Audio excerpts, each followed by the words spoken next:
Bonjour et bienvenue sur la chaîne YouTube Real Hero en français.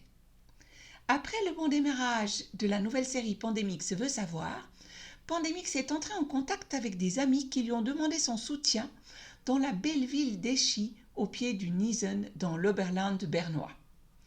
La situation des vieux amis suisses s'est rapidement révélée tout aussi urgente que la sienne. La télévision publique et les principaux médias tels que la NZZ, le Blick et le Tagesanzeiger se sont tellement spécialisés dans cette ligne uniforme de mauvaises nouvelles que maintenir une stabilité et une sécurité intérieure devient très difficile, même au pays des montagnes. Après sa très fructueuse recherche personnelle d'informations de base lors de sa première tentative, Pandemix a enfilé son pull de loisir et dans une ambiance de vacances s'est rendu en pensée au pied de la montagne si inspirante de l'Oberland bernois. Mais voilà que Pandemix tombe sur un texte très émouvant dans l'édition dominicale du Tagesanzeiger intitulé L'égoïsme, ça suffit. Arthur Rutishauser, le rédacteur en chef en personne, a publié presque une page entière dans la rubrique Point de vue du 10 octobre, avec comme accroche un dessin d'une infirmière portant un masque avec un patient aveuglé par un bandeau. À la vue d'un tableau de comparaison de la mortalité 2018 et 2020 de l'Université de Zurich, son envie de faire des recherches le titille immédiatement. Les chiffres m'intéressent particulièrement, pense Pandemix, mais ils se consacrent d'abord à l'article. Bien que le journalisme ne soit pas ma spécialité, pense-t-il, de nombreux termes issus de la pharmacie et des sciences attirent l'attention. Université de Zurich, dexaméthasone, remdesivir, médecine de pointe, société de biotechnologie, spin-off des universités et des EPF, Roche, Novartis et Merck. Une accumulation très frappante pour un article de la rubrique Point de vue. Le tout est entrecoupé encore et encore de mots effrayants et dérangeants comme chance de survie, absence de vaccination, risque considérable de ne pas survivre à 60 jours, nombreuses victimes. La solution se trouve probablement à droite, car c'est là qu'Arthur Rutishauser semble l'avoir.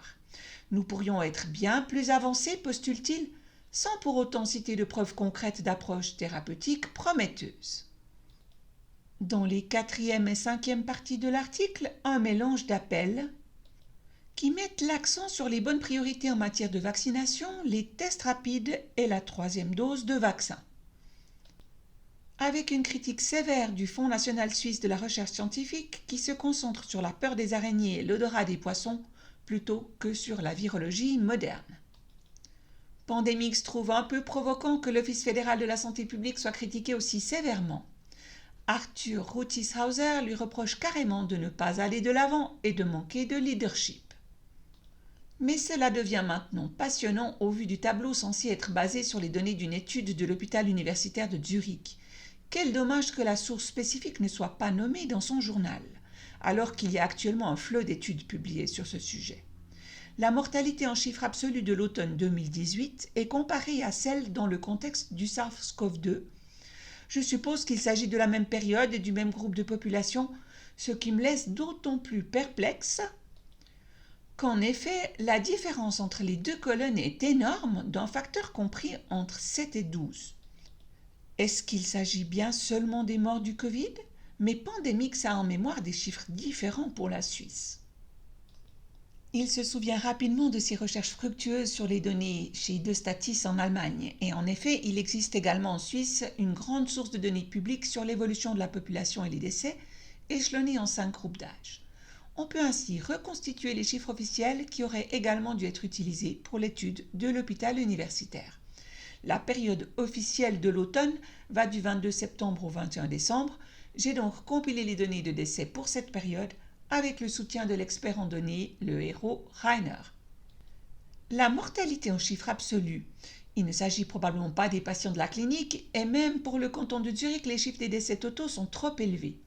Puisque la source et la période exacte ne sont pas fournies, il ne reste à Pandemix qu'à reconstruire ces données. Le deuxième bloc de chiffres, intitulé Mortalité chiffre absolu SARS-CoV-2, me laisse très perplexe. Ces chiffres sont supérieurs au nombre total de décès Covid pendant toute la pandémie.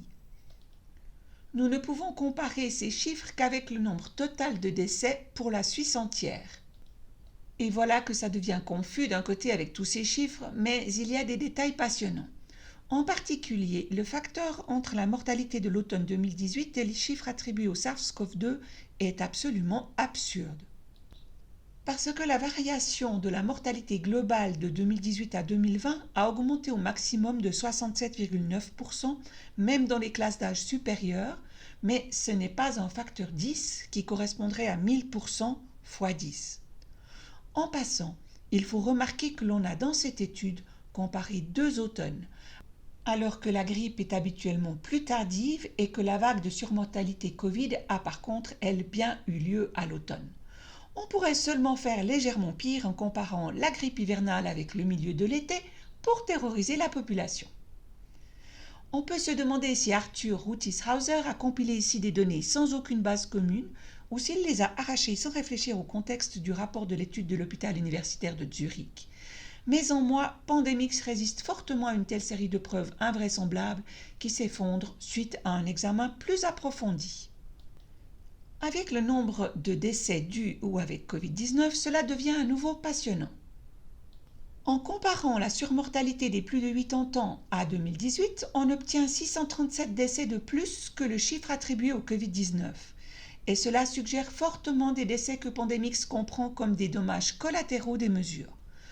Quoi qu'il en soit, il faut poser un grand point d'interrogation derrière les mesures mises en vigueur l'hiver dernier pour protéger les personnes âgées, car cette protection a clairement entraîné un nombre de décès plus élevé que celui dont le Covid est seul responsable. Si Arthur Rutishauser reproche à l'OFSP des mesures hésitantes, Pandemix, 82 ans, demande en revanche que les erreurs de la stratégie précédente soient corrigées pour l'hiver prochain et qu'un dialogue sans la frénésie prescrite s'instaure. Lorsque Pandemix examine les recherches de données pour l'article du rédacteur en chef, les noms de Novartis, Roche et l'Université de Zurich reviennent. Existe-t-il des conflits d'intérêts ? Dans les cours de journalisme, la recherche journalistique est expliquée comme suit. Outre la rédaction d'articles, la recherche est la tâche la plus importante d'un journaliste. Par recherche, on entend la collecte indépendante et autonome d'informations en dehors des déclarations officielles des communiqués ou des conférences de presse. J'espère que vous avez apprécié l'excursion de Pandemix dans les montagnes suisses et les abysses du journalisme. Dans ce cas, mettez-nous un like, abonnez-vous à la chaîne et téléchargez le matériel de cette vidéo sur la chaîne Telegram. En vous remerciant de votre intérêt et de votre attention, je vous dis à très bientôt.